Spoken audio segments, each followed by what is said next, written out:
กราบสวัสดีFCทั้งช่องของสงกรานต์นะคะมื้อนี้จะพามาตามแนวทางของปูว่าปีค่ะตำลาวนะคะ มาซาแต่กะมาค่ะพี่น้องเพิ่งจะเที่ยงเนาะค่ะเพิ่งจะเที่ยงเพิ่งจะบ่ายเมื่อคืนนี้นะคะ ของปูเลขสายวิ่งสายแลนกระลุดค่ะพี่น้องแต่ไปเข้าอยู่ในตารางกอดข้อกันมา68 86แม่ค่ะพี่น้องแต่ว่าเลขวิ่งรุดนะคะจับคู่กับรุดค่ะพี่น้องตามต่อนะคะเพื่อบอให้ผาดนะคะถ้าผาดคาเทียเข่าค่ะพี่น้องเอาพึ่งจะรุดค่ะหลังจากเข่าติดต่อกันมา2 มื้อนะคะพี่น้องพึ่งรุดนะคะเอามื้อนี้จะเป็นตัวใดนะคะขอคนละไลค์คนละแชร์ให้ปูว่าปีค่ะหรือว่าอยากทำบุญกับปูกับจังผักแอดมาได้เด้อค่ะ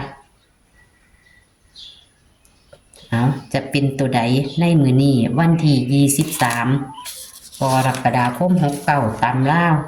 จะเป็นตัวใดเฮาไปรับชมรับฟังเสียงสัมภาษณ์กับปูได้เลยค่ะ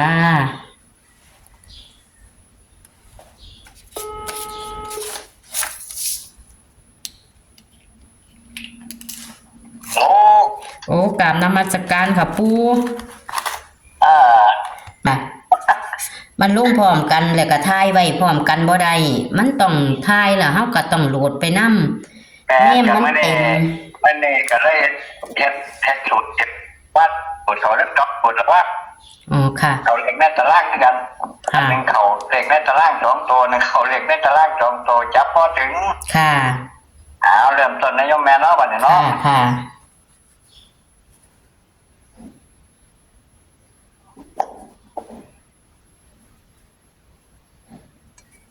ฮัลโหลปูเอาแถวบนนายมแม่เด้อบัดนี้เด้อค่ะแถวบนมี5มี0มี9มี5มี0มี9แถว2มี4มี3มี8 438แม่นบ่ปูแม่นแล้วก็เลข7อยู่ใต้เลข3นายมแม่เด้อค่ะเด่นสายวิ่งสายเด่นเนี่ยเด่นไปที่5กับ8ได้ย่อมแม่เด้อ5กับ8หลักร้อยเนี่ย4กับ0ค่ะบัดนี้จับคู่2ตัวเนาะย่อมแม่เนาะเดี๋ยวปูหลักร้อยอีหยังก็4กับ0ย่อมแม่4กับ0เขียนสาจังไงปูค่ะจับคู่กับ40 47 50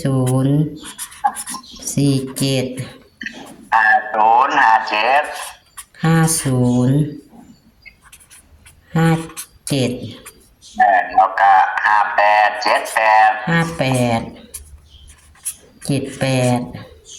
90 94 95ย่อมแม่94 95แม่นบ่ค่ะแม่นมีอยู่9ชุดค่ะ3ตัวแล้วย่อมแม่เด้อ3ตัวใส่ไป6ชุดรวดใส่ชุดมันเต็มแล้วเนาะค่ะ3ชุดก็มี490 458 458 แล้วก็050ย่อมแม่050มันเข้าดีบ่ปูอันเลข3ตัวนี้ว้ายมันร่างแกมันก็เข้าตัวตรงเลยแตกหลายเทียอยู่ค่ะแต่โดนจังมาแม่นบ่ปูแม่นเฮาก็บัดนี้เฮาก็วงไว้เด้อย่อมแม่เด้อวงไปที่490ค่ะเราก็วงไปที่095เราก็วงไปที่050ค่ะนี่เน้นคือ3ชุดบัดนี้วงกลมเลข2ตัวแล้วย่อมแม่เด้อวงกลมไปที่40ค่ะแล้วก็50แล้วก็58ค่ะ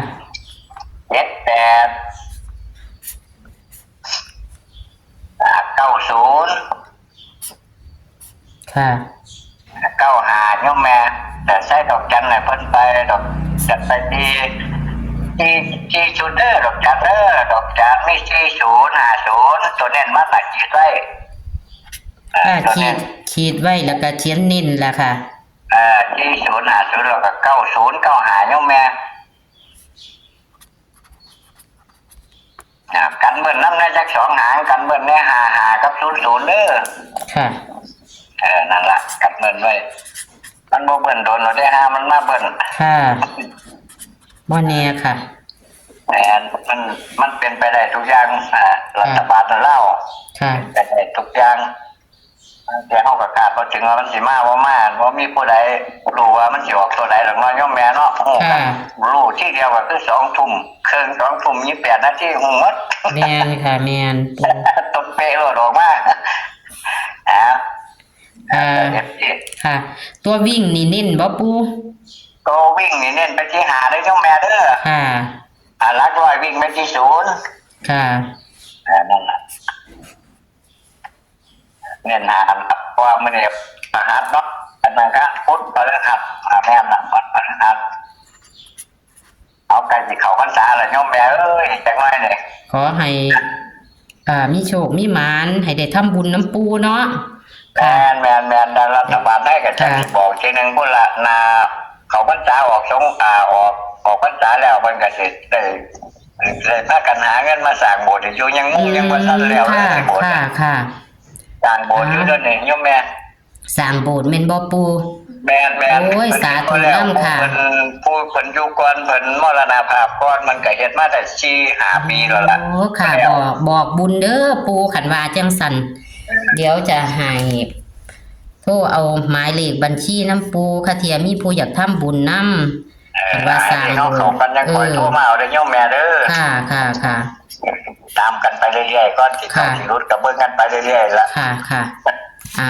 เอาแอดกะมูนี่ก็จะทำบุญน้ำปูอยู่ดอกค่ะ แต่ให้มีโชคมีหมานก่อนเนาะปู แม่น โอ้ยนะ น้องก็ถ้าผู้สร้างอยู่นี่เพิ่นก็ราคามุ่งนี่เพิ่นก็จัดกับเพื่อนนี่3,000คนตัวเพิ่น ที่โอ้ค่ะปูโอ้ยเนาะFCเพิ่นก็สิมีใจบุญอยู่ดอกเพิ่นโทรมาหลายอยู่หันเพิ่นได้โชคได้หมานมากอ่ะมีแต่ผู้ใจบุญอยู่ดอกเดี๋ยวเบิ่งก็ได้ หมู่สร้างก่อนเพิ่นเฮ็ดพอแล้วเพิ่นก็หนีแล้วสร้างใหม่มาเฮ็ดอีก ค่ะ งานวัดเนาะแนวเงินมันก็ซ่าเนาะก็ตัวเฮาสิได้หาได้เนาะมันก็ต้องปล่อยไปนะโยมแม่เนาะ นี่ เฮ็ด ล่ะ บุญ ก็ เนาะ จังว่าหาขอให้เงินเทวดาซอยเนาะปู แม่น ค่ะ เอาสุดท้ายนี่ก็เป็นที่เขามาเบิ่งช่องแม่สงกรานต์กันมีโชคมีหมาเด้อเมื่อคืนนี่มันก็เข้าในตารางปูจับไปบ่ฮอด ค่ะ มาทำการกอดข้อกันมาฉะนั้นเขามาเบิ่งก็พิจารณาเบิ่งเอากันผู้จับแม่นก็จับเพิ่มเติมก็จับเอาเด้ออย่างที่ก็ได้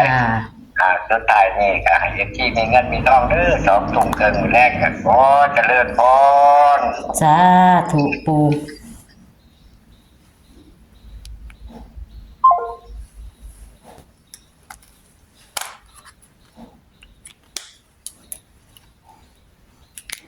พี่น้องเอ้ยปูเพิ่นก็สิบอกบุญเพิ่นสร้างโบสถ์พี่น้องพระองค์เก่าเพิ่นผู้สร้างไว้เพิ่นมรณภาพเด้อพี่น้องปูบอกบุญไว้นะคะถ้าผู้ใดมีบุญสัมพันธ์กันได้โชคได้หมานผู้ละเนาะพี่น้องเนาะก็อยากทำบุญกับปูก็แอดก็จังทักแอดมาได้นะคะคันมีโชคมีหมานกับปูเพิ่นก็จะหาเงินสร้างโบสถ์เนาะพี่น้องสร้างโบสถ์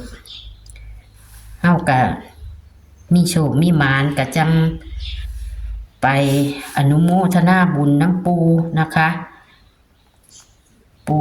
เป็นสายบุญเพิ่นมาให้อิปซี่ขอให้เงินเทวดาเงินนี้ลังไหลเข้ามาหาอิปซี่เนาะพี่น้องอิปซี่จังสีใดมีกินมีท่านจังสีใดทำบุญน้ำปูมื้อนี้นะคะ ของปูว่าปีหมู่บ้านกัดดูจะหลายตัวคือเลข3 ตัวเพิ่นพี่น้อง ไปลินบาท2 บาทก็ได้หลายดีเนาะพอแต่ว่ามันจะหลายตัวแต่ว่าย่ามเข่าเพิ่นว่าเข่าตรงๆกับมีนะคะอ้าวนี่ค่ะหมู่บ้านกันกอดข้อกันมาอยู่ในตารางพี่น้องนั่นค่ะมองกล้องยุ่น8 กับ 6นะคะอยู่ในตารางมันก็เป็นย่อนแต่ว่าจับคู่เพิ่นบ่เข่าค่ะเลขวิ่งเพิ่นกับบ่เข่านะคะเข่าตะเลขในตารางเพิ่นค่ะพี่น้องงวดนี้เด้อค่ะปูว่าปีพี่น้องแคปหน้าจอเอาค่ะมันหลายตัวหลายหางแต่ว่าขันบ่มักที่ปูจับให้ก็จับเอาในเลขในตารางเด้อค่ะ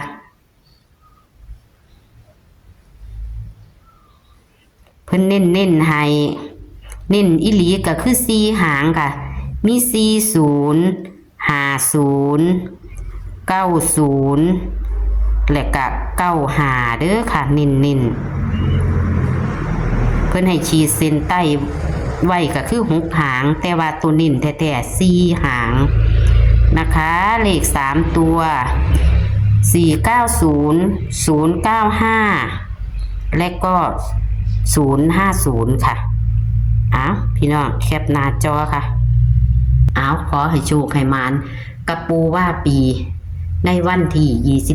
23 กรกฎาคมคือวันพฤหัสนี้นะคะพี่น้องตำเล่านะคะตำเล่ามื้อแรกนี่ล่ะค่ะอ้าวโชคๆหมานๆค่ะสวัสดีค่ะ